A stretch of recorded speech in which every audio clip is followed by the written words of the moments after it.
주보에 보면 요한복음 10장 7절부터 9절까지만 나와 있는데 요한복음 10장 1절부터 3절 그리고 7절부터 9절까지 보도록 하겠습니다.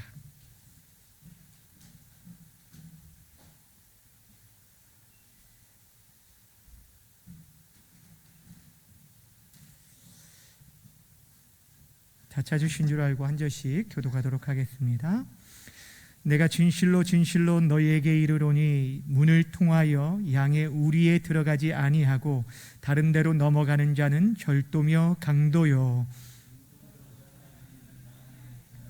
문지기는 그를 위하여 문을 열고 양은 그의 음성을 듣나니 그가 자기의 양의 이름을 각각 불러 인도하여 내느니라. 7절 말씀 여러분 읽겠습니다. 시작.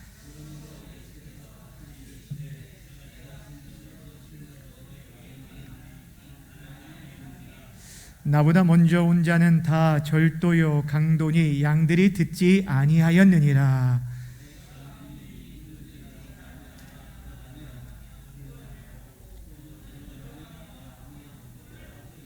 아멘.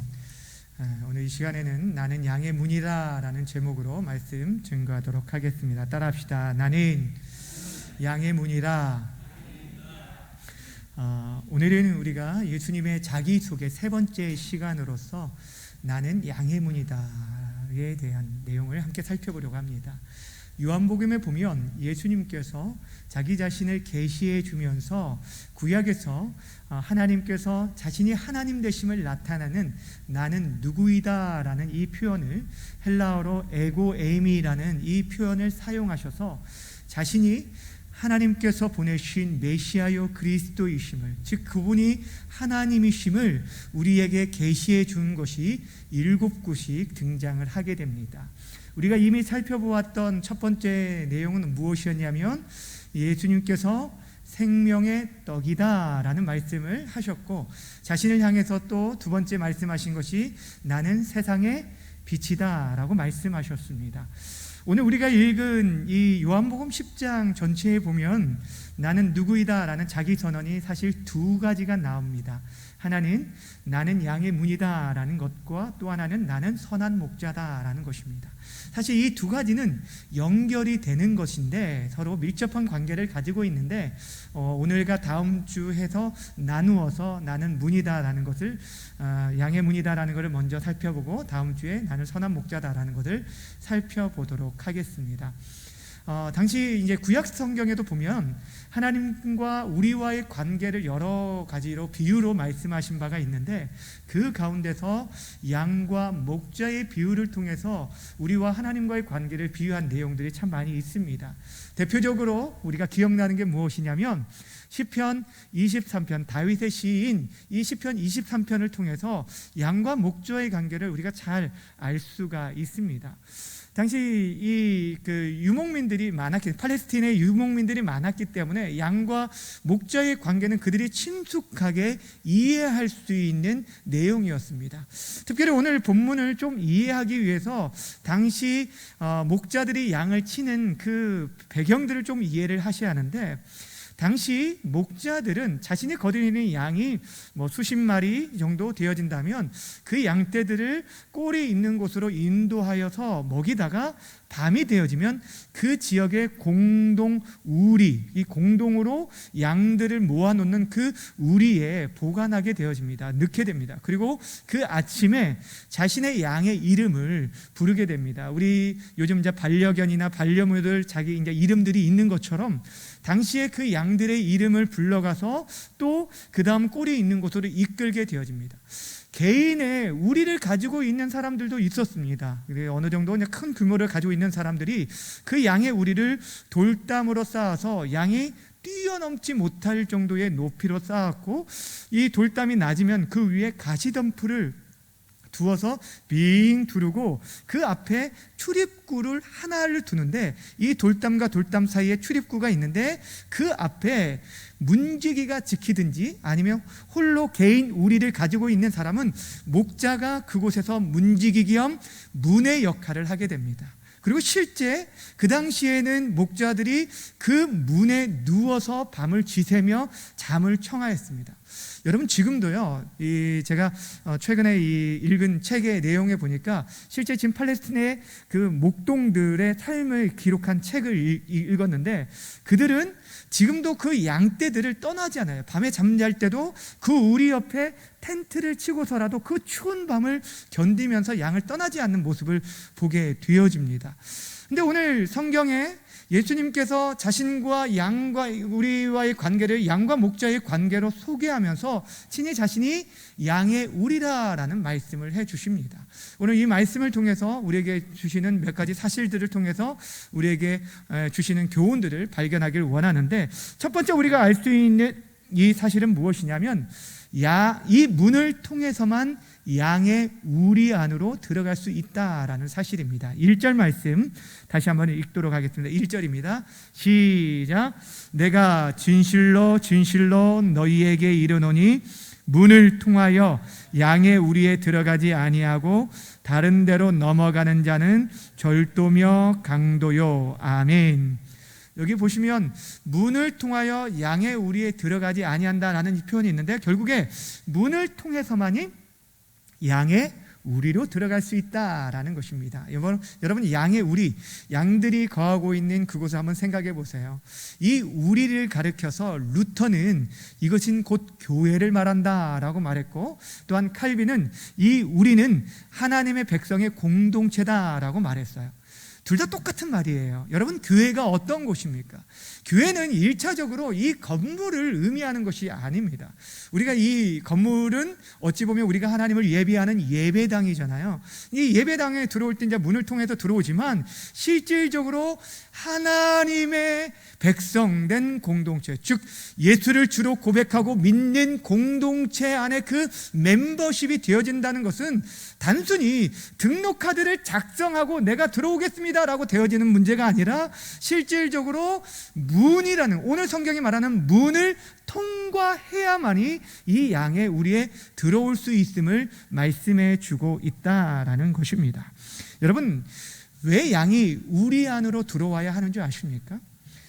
늘 계속적으로 말씀드렸지만, 양은 다른 동물에 비해서 자기를 보호할 어떤 자구책이 없는 연약한 동물입니다. 그러기에 그가 양의 우리 안에 들어와서 보호를 받지 않고서는 스스로의 생명을 유지할 수 없는 존재라는 거예요. 무엇보다 양은 그 우리 안에 들어갈 때만이 구원을 얻고 꼴을 얻게 된다고 오늘 성경은 말하고 있어요. 9절 말씀 함께 읽도록 하겠습니다. 9절입니다. 시작. 내가 문이니 누구든지 나로 말미암아 들어가면 구원을 받고 또는 들어가며 나가며 꼴을 얻으리라. 아멘. 문으로 들어가는 양만이 구원을 받는다라고 말하고 있어요. 여러분 생각해 보세요. 양을 노리는 수많은 사나운 맹수들이 있습니다.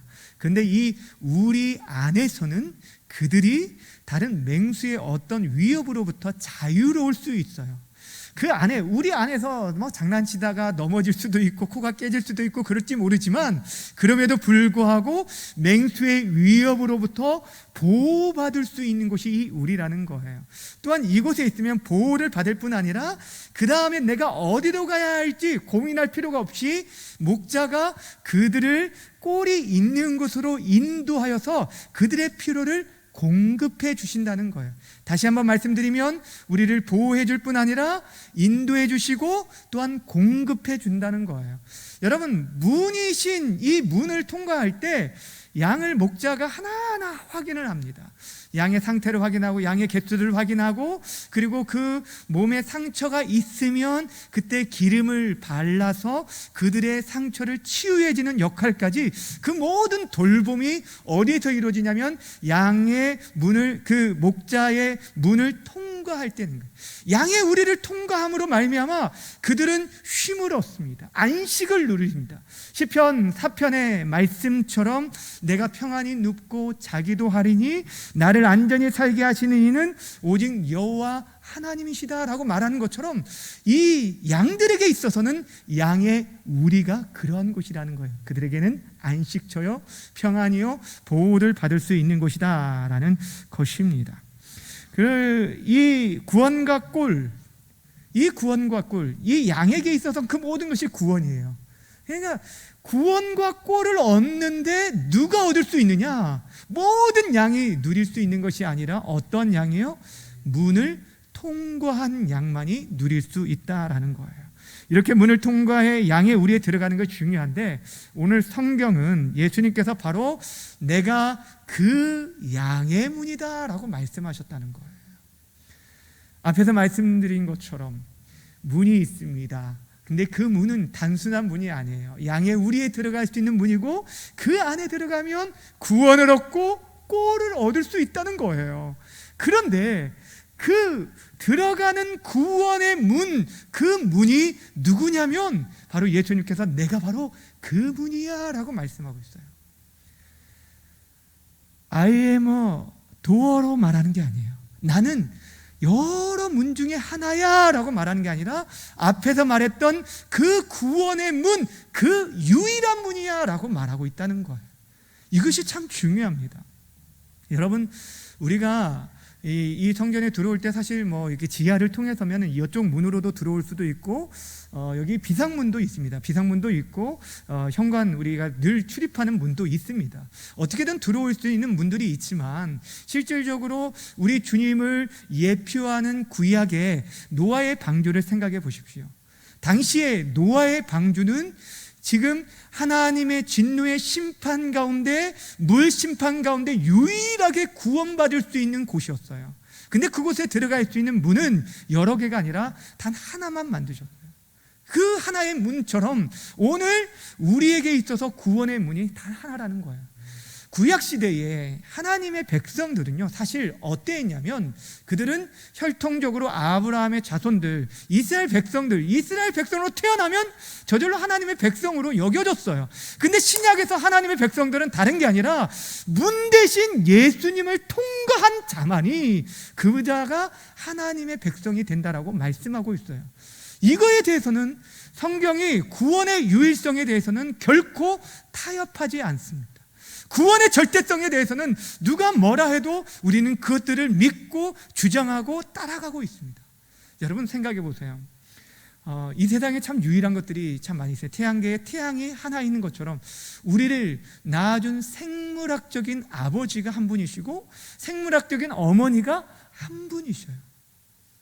그런데 여러분, 우리들은 이 시대가 어떤 시대냐면 절대 진리를 인정하지 않으려고 합니다. 모든 것을 상대화시키려고 해요. 신이 이러네요. 당신에게 있어서 진리라고 하는 것이 나에게도 진리일 수 있느냐라고 얘기를 합니다.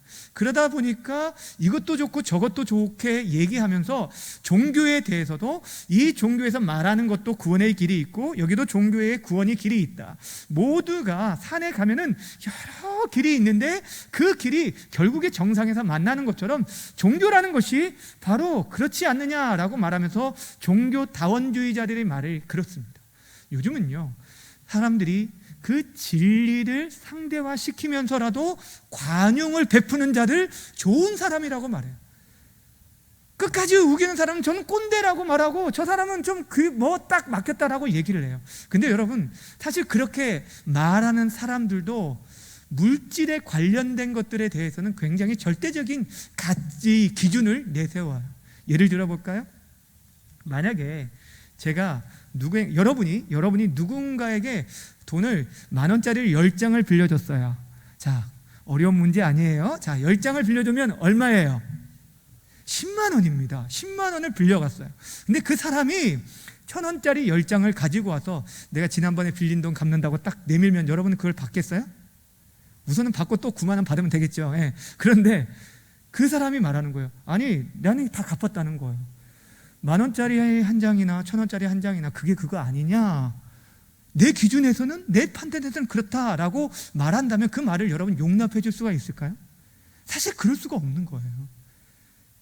이것도 좋고 저것도 좋다라고 하는 것, 모든 것들을 상대화시킨다는 것처럼 어리석은 일이 없다는 거예요. 그런데 구원에 대한 부분에 있어서 그렇게 상대화시킨다는 것, 이거는 있을 수 없는 문제라는 것입니다. 사랑하는 여러분, 오늘 예수님께서 나는 문이다 라고 말씀하신 것은 예수님만이 오직 우리가 하나님 앞에 나아갈 수 있는 유일한 문 되심을 우리에게 말씀해 주고 있습니다. 그런데 여러분, 신약의 이 문은요, 구약의 그 하나님의 백성이 되는 것과는 다르게 구약에서는 이스라엘 백성으로 태어나야만 그랬어요. 그런데 신약 성경은 뭐라고 말하냐면 누구든지, 그분이 유일한 문이시지만 모두에게 열려 있다고 말하는 거예요. 9절 말씀에 앞에서 읽었던 것처럼 내가 문이니 누구든지 나로 말미암아 들어가면 구원을 받는다라고 말하고 있어요. 누구든지라고 말하고 있어요. 어떠한 사람이든 구원의 유일성을 말씀하시면서도 모두에게 열려 있다라는 거예요. 요한복음 3장 16절, 우리가 너무 잘 알고 있는 말씀에 보시면 하나님이 세상을 이처럼 사랑하사 독생자를 주셨으니 이는 저를 뭐하는 자마다요? 믿는 자마다. 믿는 사람이 유대인이건 이방인이건 할 것 없이, 배운 사람이든 가진 자이든 못 가진 자든 할 것 없이 그런 기준이 없다는 거예요. 구약의 혈통에 대한 그런 모든 기준들이 없이 신약 성경은 예수님을 믿는 자들은 누구든지 그 문이 열려 있음을 강조해 주고 있다라는 것입니다. 즉 그분이 구원의 유일한 문이지만 모두에게 열려 있다라는 거예요. 여러분, 예수님께서 자신이 문이라고 하셨을 때 그분이 문이 될 수 있었던 이유가 무엇입니까? 그 문이 되시기 위해서 그분이 행하신 일이 무엇입니까? 십자가를 지신 일이에요. 예수님께서 친히 문이 되신 것을 보여주는 이미지가 바로 우리가 잘 알고 있는 성전 제사입니다. 성전 제사를 보면, 구약 성경의 제사를 보면 특별히 이스라엘 백성들이 7월 우리 일곱째 달이죠. 일곱째 달 10일이 되면 대속죄일이 있습니다. 이스라엘 모든 백성들의 죄를 1년에 단 한 차례 완전히 속죄하는 그런 대속죄일이 있는데, 그때는 대제사장이 1년에 단 한 차례 어디 들어갈 수 있냐면 성소는 매일 제사장들이 들어갑니다. 매일 들어갑니다. 떡상을 위해서, 또한 등불을 밝히기 위해서 매일 들어가지만 지성소가 있습니다. 성소를 지나 휘장으로 가려진 지성소는 1년에 단 한 차례 대제사장이 들어갈 수 있었어요. 그것도 짐승의 피를 가지고 나아갈 때 그 언약궤에서 하나님께서 만나주시겠다라고 약속해 주셨어요. 그런데 1년에 한 차례 그렇게 들어가는 이 휘장이 간단한 천으로 되어진, 커튼으로 되어진 게 아니에요. 3중으로 되어졌는데 정말 어떻게 보면은 두꺼운 이 벽과 같은 그런 견고한 천이었어요. 근데 그 천이 언제 찢어졌습니까? 그 휘장이 언제 찢어졌어요? 예수님께서 십자가에 못 박혀 죽으셨을 때 그 휘장이 위로부터 아래로 쫙 찢어지게 되었어요. 그로 인해서 우리가 하나님께로 나아갈 수 있는 길이 제한되어 있었는데 그분이 친히 자신이 문이 되셔서 그 문을 열어주셨는데 뭘로 열었냐면 자신의 육체를 헐어서, 자신의 육체를 깨트려서 그렇게 나아갈 수 있는 문이 되어주셨다는 거예요. 히브리서 10장 말씀을 함께 보겠습니다. 히브리서 10장 19절과 20절 말씀입니다. 화면을 좀 보여주실래요? 함께 읽겠습니다. 시작. 그러므로 형제들아, 우리가 예수의 피를 힘입어 성소에 들어갈 담력을 얻었나니 그 길은 우리를 위하여 휘장 가운데로 열어놓으신 새로운 살 길이요 휘장은 곧 그의 육체니라. 아멘. 우리가 성소에 들어갈 담력을 무엇로 얻었다고요? 그의 피를 힘입어서 얻게 되었다는 거예요.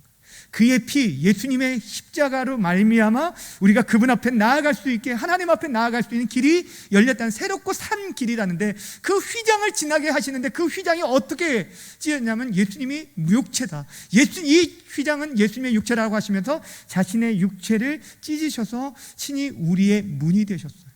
그러니까 우리가 우리 안에 들어간다는 것은 단순히 어떤 교회 등록서를 적고 들어가는 게 아니라는 거죠.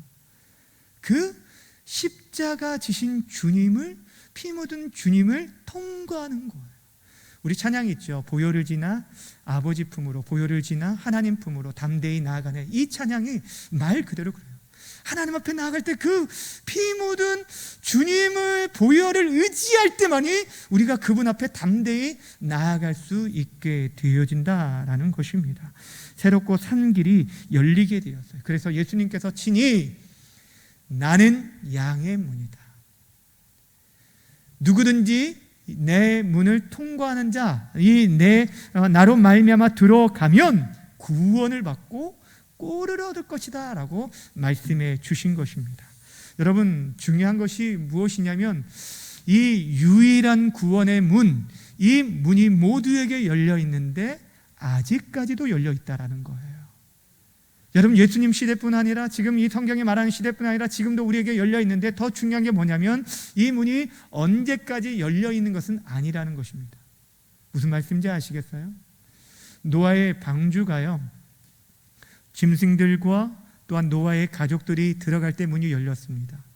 성경에 보면은 노아가 전도를 했다라는 그런 기록이 나오는데, 그 노아가 얼마나 많은 사람들에게 하나님의 심판에 대해서 경고를 했겠습니까? 그러나 사람들이 그를 조롱하겠죠, 무시했겠죠, 농담으로 여겼겠죠. 아무도 들어가지 않았습니다. 노아의 식구에는 들어가지 않았습니다. 그런데 그렇게 하나님의 때가 찼을 때 이 방주의 문은 누가 닫았냐면 자신들이 닫은 게 아니에요. 하나님이 닫으셨어요. 하나님이 닫으시고 비를 내리시는데 40일 동안 주야로 비가 내려서 하늘문이 열고 땅에 물이 쏟아짐으로 말미암아 이 배가 아라랏산까지 오르게 되었던 걸 우리는 잘 알고 있습니다. 여러분, 이 비가 무진장 쏟아질 때 땅에 있는 사람들이 얼마나 이 배 문을 두드렸겠습니까? 근데 이미 문은 닫혔다는 거예요. 여러분, 지금은 구원의 문이, 이 생명의 문이 열려져 있는 상태지만 주님께서 이 땅에 오실 때 그 문이 닫혀질 것을 우리에게 말씀합니다. 그러기에 아직 열려 있을 때 우리가 그 구원으로 인도함을 받을 뿐 아니라 또 많은 사람들이 인도해야 하고 그 안에서 꼴을 얻어야 돼요. 그래서 고린도후서 6장 2절에 뭐라고 말씀합니까? 지금은 은혜 받을 만한 때요, 지금은 무슨 때다고요? 은혜 때라고 말하는 거예요. 은혜의 때라는 거예요. 누구든지 구약시대와는 다르게 어떤 혈통을 가진 자만이 하나님의 백성이 되어진 게 아니라 이 우리에게 위해서 이미 길을 열어주신 그분을 믿는 자는 누구든지 구원을 얻을 것을 말씀해 주시고 지금도 초청하고 있다는 거예요. 누구든지 목마른 자는 내게로 와서 마시라 라고 말씀하고 있다라는 사실입니다. 사랑하는 여러분, 그러게 우리는 때를 얻든지 못 얻든지 사람들에게 이 구원의 문 대신 예수님을 소개해 주고 그분께 인도해야 한다는 거예요. 마지막으로 우리에게 예수님께서 오늘 본문을 통해서 자신이 양의 문이라 라고 말씀하시면서 한 가지 경계해 주신 것이 있습니다. 즉, 자신을 통하지 않고 양의 우리에 들어오려는 무리들이 있다라고 말씀하셨어요. 이것을 경계하셨어요. 그 무리들이 누구이냐면 오늘 성경에 10장 1절과 8절에 보면 그들은 절도요 강도다라고 말했습니다. 1절에 보면은 앞에서 함께 봤으니까 우리에 들어가지 아니하고 다른 데로 넘어가는 자라고 말했어요. 우리가 있는데, 여러분, 문이라는 곳이 있는데 문이 아닌 다른 곳으로 넘어가는 자가 있다는 거죠. 그들이 절도고 강도다. 그리고 8절에 뭐라고 말하는지 8절을 함께 읽겠습니다. 시작. 나보다 먼저 온 자는 다 절도요 강도니 양들이 듣지 아니하였느니라. 아멘. 여기 보시면요, 다른 데로 넘어간다든지 또 나보다 먼저 온 자라고 소개하고 있는데, 양의 문이 되신 예수님을 통과하지 않고 그분을 경험하지 않고 그분을 만나지 않고 양의 우리에 들어온 무리들이 있을 수 있다는 거죠. 또한 여기서 또 무엇을 말하냐면 여기 8절에서는 이 나보다 먼저 온 자다라고 말하고 있어요. 나보다 먼저 온 자가 절도요 강도다. 여러분, 이거는 어떻게 보면 학자들마다 해석하는 게 틀리지만 예수님께서 다시 오실 것을 말씀하셨어요. 궁극적으로 재림하시게 될 텐데, 예수님이 재림하시기 전에 와서 내가 그 문이야, 내가 바로 그 재림주야 라고 말하는 자들은 모두가 어떤 자들이라는 거예요? 절도고 강도라는 거예요. 이 본문에서 말하는 이 절도와 강도는 지금 시대에는 이단과 사이비를 말하고, 예수님 당시의 시대의 사람들은 누구를 말하냐면 바리새인과 서기관들을 말합니다. 그들을 향해서 너희가 바로 이러한 자다라고 말씀하고 있어요. 구약 성경에서 계속적으로 하나님께서 제시해 주신 구원자인 예수님을 통과하지 않고 그들이 이 양의 우리에 들어오려고 합니다. 그리고 그들은 예수님에서 말씀하신 그게 아니라 율법을 지켜 행함으로만이 너희가 구원을 이룰 수 있다라고 할례를 행할 것들을 요구하면서 이 유대 율법주의자들이 그렇게 주장한다는 그 모든 것들이 다 잘못됐다는 것을 우리에게 가르쳐주고 있습니다. 여러분, 특별히 바리새인과 서기관들을 향해서 예수님께서 뭐라고 하셨냐면, 너희들은 진리로 들어가지도 않을 뿐 아니라 거기서 끝나는 게 아니에요. 이들의 잘못이 무엇이냐면 진리로 들어가는 사람들을 막아서는 자들이라는 거예요. 이단이 그렇다는 거예요. 얼마나 무서운지 몰라요. 마태복음 23장 13절에 이렇게 예수님께서 바리새인과 서기관들을 책망하면서 이렇게 말씀하셨어요. 함께 읽어볼까요? 시작. 화 있을진저 외식하는 서기관들과 바리새인들이여, 너희는 천국 문을 사람들 앞에서 닫고 너희도 들어가지 않고 들어가려 하는 자도 들어가지 못하게 하는도다. 아멘. 이단들이 대단히 열심히 있고 자기들만이 진리를 알고 있는 것처럼 행동하지만 사실상 그들은 진리를 가로막고 있는 자들이라는 거예요. 또한 진리로 들어가려는 자들을 막아서는 회방하는 자들이라고 말씀하고 있습니다. 그의 공동체 안에 불순한 목적으로 잠입해 들어온 자들이 있어요. 특별히 신천지 이단들이 그래였죠. 그들은 양의 탈을 쓰고 들어와서 양들을 미혹하고 넘어뜨리고 결국에 그들을 잡아먹는 그런 모습들을 우리는 잘 알고 있습니다. 예수님께서 지금 우리에게 말씀하시는 것은 자신만이 유일한 문이라는 것들을 계속적으로 강조하면서 그 문 외에 들어오는 자들에 대해서 철저히 경계할 것을 우리에게 말씀하고 있어요. 진리에 대해서 우리가 온전히 알지 못하면 누구든지 쉽게 미혹되고 흔들리고 넘어질 수 있음을 우리에게 경고해 주고 있다라는 사실입니다. 주 안에 사랑하는 여러분, 오늘 우리가 예수님께서 자신을 양의 문이다라고 말씀하신 바를 함께 살펴보았습니다. 예수님만이 우리가 하나님께 들어갈 수 있는 구원과 꼴을 얻을 수 있는 유일한 그 구원의 문인 것들을 우리는 다시 한번 우리 심령 가운데 새겨야 할 것입니다. 또한 지금도 이 구원의 문이 유일한 문이지만 모두에게 열려있고 아직까지 열려있다라는 이 사실들을 우리가 생각한다면, 또한 이 문이 언젠가는 닫혀질 날이 온다는 것들을 안다라고 한다면 다시 한번 우리의 심령을 깨우고 주변에 있는 사람들을 이 진리의 빛으로 인도해 주어야 할 것입니다. 지금도 수많은 이단과 사이비들이 자신들이 예수님 당시에는 예수님이 문이었지만 지금 이 시대에는 새로운 문이 필요하다라고 말하면서 우리를 미혹하고 있지만, 사랑하는 여러분, 예수님만이 영원히 주님 오실 그때까지 영원한 유일한 문임을 기억하면서 끝까지 그분 안에서 참된 평화, 참된 보호, 참된 공급과 참된 인도를 받으며 살아갈 수 있는 우리 모든 성도님들 다 되어지시기를 주님의 이름으로 간절히 축원합니다. 기도하겠습니다. 이 시간 함께 기도하며 나아갈 때